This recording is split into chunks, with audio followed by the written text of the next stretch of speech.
Hello, investors. Thank you so much for joining me. My name is Michael from Deep Value Returns on Seeking Alpha. Today, I want to talk about the acquisition of Activision by Microsoft at $95 a share. And I'm going to talk about that, how investors should think about it from the two perspectives, from Microsoft's perspective and from the Activision shareholder perspective. Essentially, this is really kind of what you need to know. So, from the Activision perspective, it's kind of interesting because anyone's kind of held a stock over the past year, up until yesterday, they were holding a loss.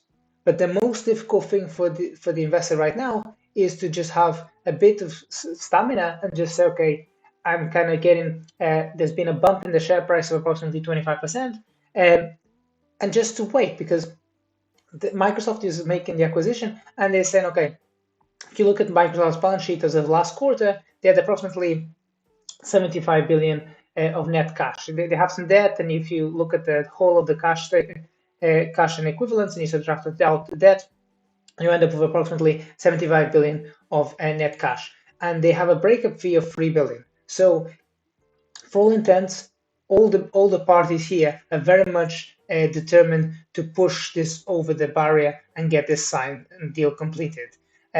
So, here's from the Activision side. So anyone's kind of was in the stock, unless you really managed to pick in the last several days and weeks, if you kind of come into the stock in the past year, you probably would have been holding a 30% loss, if not more. So, just kind of wait around because the share price right now is approximately 83, 84, and the deal is very likely to be completed, which means there's going to be at least another, let's say, 12, 14% upside for anyone that's just kind of, and so that's quite a reasonable return if you kind of quote unquote nearly guaranteed to get that. And if you kind of came to the stock of the Activision anyway, you would have wanted at some point to have been paid out. So you're going to probably come out break even here, which is pretty good.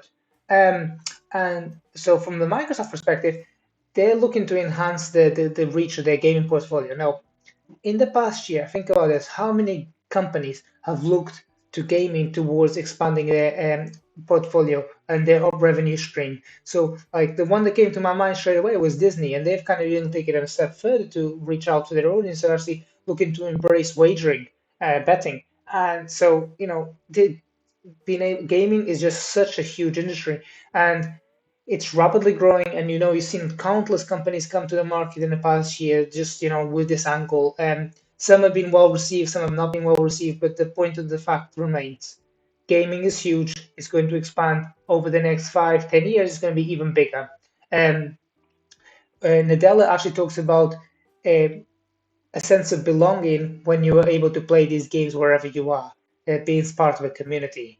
So, the proposition is as such, they're going to take Activision's slate of games and they're going to put it on Microsoft world-class distribution system, and very few companies, perhaps uh, Apple, but very few companies have the distribution that Microsoft has. Microsoft's ability to get their content out there is just unparalleled. And now, if you look out for their results that come out next Tuesday, you think about this, right? So as you can see here, for Q2 2022, Microsoft's top line was expected to grow just below 20% CAGR. And for a company this size to nearly be reporting 20% CAGR, it's pretty impressive. Now, this deal is announced just a few days before Microsoft is about to report their results. So this immediately makes me think, okay, the timing of this, is kind of circumstance because it clearly shows that they don't want any distraction when the earnings come out.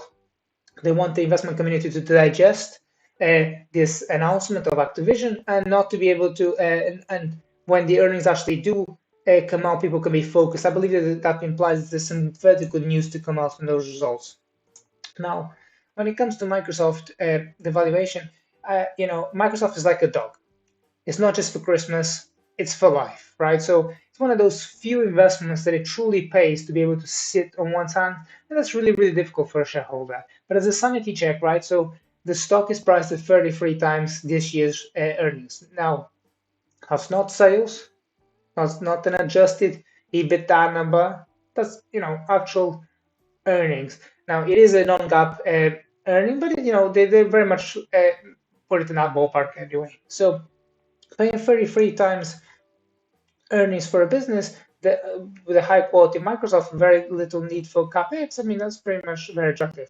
Now, it's clearly a bold move for Microsoft, and they're kind of increasing their options of their portfolio. It was just rounding out the portfolio further. So that they got the operating system, they got obviously Microsoft 365 and all those other variants. They got Azure and all that, and it just edges out the gaming side of the portfolio as well. Now, for investors, Microsoft is a stock that everybody loves, right? So you got passive investors in buying this, you have financial institutions, pension funds, you got hedge funds, you got ETFs, you got ESG compliance companies having to buy it. You got, I mean, it kind of gets to the point that everyone needs to buy it, that it actually feels wrong not to buy it, right?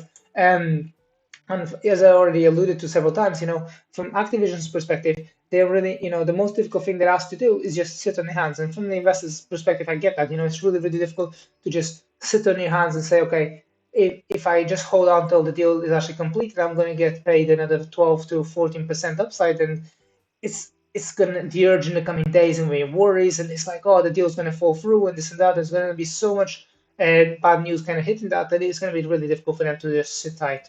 But I mean, when all is said and done, I mean, for me personally, like when so many tech names are right now trading in the bargain basement, I find it really difficult to kind of deploy my own capital here, and I prefer to deploy my own capital elsewhere. And if you want to find out where I'm deploying my capital right now, don't forget to check out my marketplace. It's called Deep Value Returns. I help you become a better investor. You can check out on Seeking Alpha the reviews, what everyone else said about my marketplace. And yeah, thank you so much. See you next time. Bye.